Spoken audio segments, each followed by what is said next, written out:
प्राचीन बरही नारदांना विचारतो की महाराज, माणूस कर्म तर एका शरीरात करतो आणि त्याला त्याचं फळ दुसऱ्या शरीरामध्ये भोगावं लागतं, हे न्यायसंगत आहे का? आपण म्हणतो ना, अहो मागच्या जन्मीचं आहे सगळं, काय करणार? तो प्रश्न विचारला.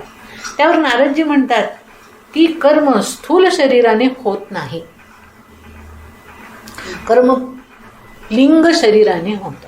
लिंग शरीर किंवा लिंग देहाने माणूस सगळं कर्म करतो, स्थूल शरीराने कर्म होत नाही. मग लिंग शरीर किंवा लिंग देह म्हणजे काय? तर मन, बुद्धी, चित्त, अहंकार मिळून जे आत्मचतुष्टय आहे त्याला लिंग देह किंवा लिंग शरीर म्हणतात. आणि कर्म करणारं कोण आहे? तर हे आत्मचतुष्टय आहे. मन कर्म करतं, बुद्धी कर्म करते, चित्त कर्म करतं, अहंकार कर्म करतो, शरीर कर्म करत नाही.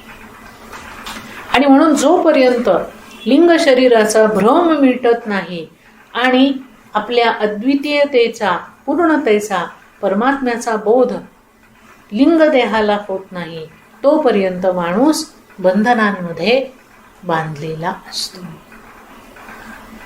म्हणजे मुक्त कोणाला व्हायचंय?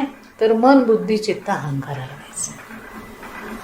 वळवायचं कोणाला आहे? मन, बुद्धी, चित्त, अहंकाराला वळवायचं.